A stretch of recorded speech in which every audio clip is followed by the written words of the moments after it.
हनुमानजी कई विचार करता था, मन खबर एने एवो विचार कर्यो कि तने हूँ 5 करोड़ नी लॉटरी लगाड़ू त्यारे तो 5 डब्बा तेल न चढ़ाव, एना करता 5 करोड़ नो तेल नो स्विमिंग पूल बनावी रोज डूबाका मारू।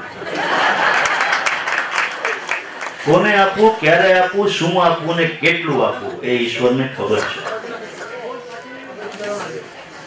આપણે એવું કહીએ છીએ ને કે શેરી વળાવી સજ કરું હરી ઘરે આવો ને, ઈશ્વરને આપણે ઘેર બોલાવીએ, આંગણીએ બોલાવીએ, ઠાકોરજીની ઘેર પધરામણી કરીએ ત્યારે શેરી વાળીએ છીએ, મન વાળતા નથી,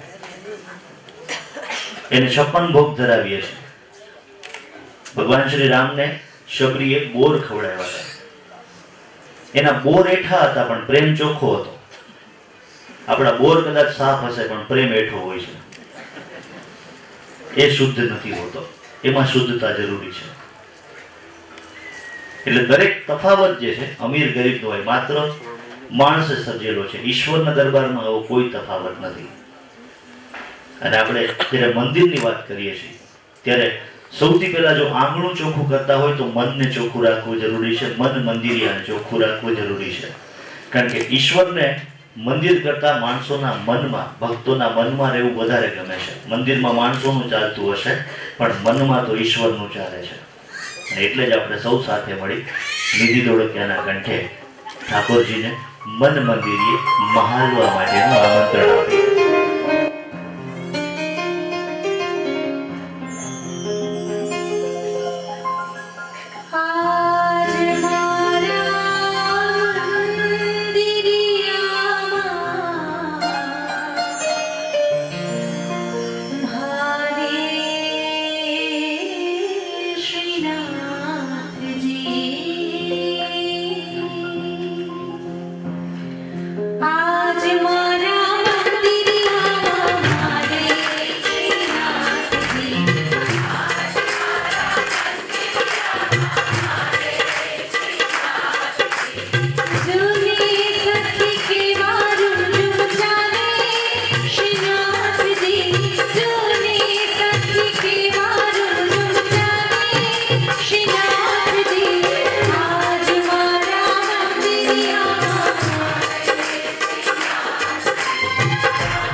એક વાત કહું, અમદાવાદના વૈષ્ણવો બહુ સરસ ગાય છે, ખરેખર બધા ખૂબ સરસ ગાઓ છો, તાલમાં પણ ગાઓ છો ને સૂરમાં પણ ગાઓ છો. જો તમારા સૂરમાં આવી એકતા હોય તો તમારામાં કેવી એકતા હશે. પેલી કહેવત સાંભળી છે, સમ ત્યાં જમ, એ જૂની થઈ ગઈ, તમારા માટે નવી કહેવત, સમ ત્યાં જમ્પ. માત્ર એટલું નહીં, સમ ત્યાં હાઈ જમ્પ. ઠાકોરજી હંમેશા તમારી પ્રગતિ કરાવે એવી શુભકામના. પણ આ દેશમાં મરવું સહેલું છે, જીવવું અઘરું છે. ઈશ્વરનું શરણ આપણને એટલા માટે જરૂર પડે કે માનવીના સંબંધોની એક મર્યાદા હોય છે, પણ ઈશ્વર હંમેશા મદદ કરવા તૈયાર હોય છે, જેની પર શ્રદ્ધા હોય, જેની પર વિશ્વાસ હોય. પણ છતાંય પરિસ્થિતિ દેશની એવી છે કે આ દેશમાં કોઈ શહીદ થાય તો એને 1 લાખ રૂપિયા મળે, પણ એની જગ્યાએ કોઈ ક્રિકેટના મેદાનમાં 2-4 સિક્સ મારી દે તો 10-12 કરોડ સરકાર એને આપી દે છે. દુર્ગાની આપણે પૂજા કરીએ, શક્તિની, અને દીકરીની ભ્રૂણમાં હત્યા કરીએ છીએ. ચોખાનો ભાવ 40 રૂપિયા, સિમ કાર્ડ મફત મળે છે. કોઈ ઘટના બને ત્યારે પોલીસ પહોંચે એના કરતા પીઝા મંગાવો તો એ ઝડપથી આવી જાય છે. પણ આ બધી પરિસ્થિતિ માંથી હેમખેમ પાર કરવા માટે રસ્તો એક જ છે, ઘટમાં ગિરધારી રાખો ને મનમાં મુરારી રાખો.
वल्लभ प्रभु भव भव सतवारो प्यारो वल्लभ प्रभु चेतन तेरे घटवा गिरधारी मनवा मोरारी घटवा गिरधारी मनवा मोरारी ओ रुदिए बसेरे तार प्यारो वल्लभ प्रभु रुदिए बसेरे तार प्यारो वल्लभ प्रभु चैतन तेरे घटवा गिरधारी मनवा मोरारी घटवा गिरधारी मनवा मोरारी घटवा गिरधारी मनवा मोरारी घटवा गिरधारी मनवा मोरारी।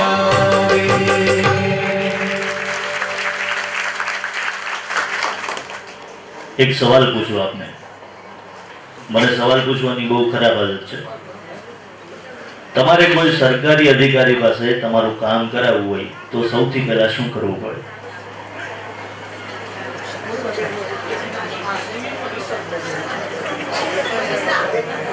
પૈસા દેવા. વાહ, પટાવાળાને પકડવો પડે, પછી વજન મૂકવું પડે. એ પહેલા પણ એક કામ કરવું પડે, અને એ છે એક સફેદ કાગળ લઈ ફ્રોમ કરીને આપણું નામ, સરનામું, સંપર્ક નંબર, પ્રતિશ્રી, નામ, ડેઝિગ્નેશન, નીચે સબ્જેક્ટ માનનીય શ્રી, આપને વિનંતી છે કે મારું આટલું આટલું આટલું કામ કરી આપશો. Yours truly, signature. એક સાદા કાગળ ઉપર અરજી તૈયાર કરવી પડે. પછી અરજી પાસ કરાવવા માટે તમે જે કહો છો એ પટાવાળાને પકડવાનો કે ઉપર વજન મૂકવાનું, ટેબલ ઉપરથી આપવાનું, ટેબલ નીચેથી આપવાનું, એ બધું પછી નિવેદ કરવાના. એક સામાન્ય અધિકારી પાસે કામ કરાવવા માટે તમારે આટલી બધી કાળજી લેવી પડે, આટલી બધી જીવટ રાખવી પડે. ઈશ્વરને તો રોજ આપણે એક એક કામ કહીએ છીએ, તો એને જ્યારે આપણે કોઈ કામ ચિંતા હોય તો એને પણ એક અરજી કરવી પડે ને, લખવાની નથી. આપણે સૌ અરજી ગાશું, પણ એ અરજી પાસ કરાવવા માટે જેમ તમે કહો છો કે નિવેદ કરવો પડે, વજન મૂકવો પડે, તો હજાર હાથ આડો છે, એને આપણે શું દઈ શકીએ? એને જો કંઈ નિવેદ ધરવો હોય, એની ઉપર જો કંઈ વજન મૂકવો હોય અરજી પાસ કરવા માટે, તો માત્ર તમારી લાગણી મૂકજો, તમારો ભાવ મૂકજો, તમારી તાલીઓ મૂકજો.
हरे वाला हरि हमारी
આપણે એવું કહીએ છીએ કે અરજી મારી સુણો શ્રીનાથજી, એ સાંભળે એના માટે આપણો અવાજ કંઈક એવો હોવો જોઈએ. મનમાં અરજી ગણગણીએ તો શ્રીનાથજી સુધી ન પહોંચે. અહીંયા જો ભાઈઓ બધા છે ને એ ધીમું ધીમું ગાય છે, બહેનો બધા એકદમ ખુલીને ગાય છે. ભાઈઓને વિનંતી છે, તમે ઘરમાં નથી બેઠા, અહીંયા કોઈથી પીવાની જરૂર નથી.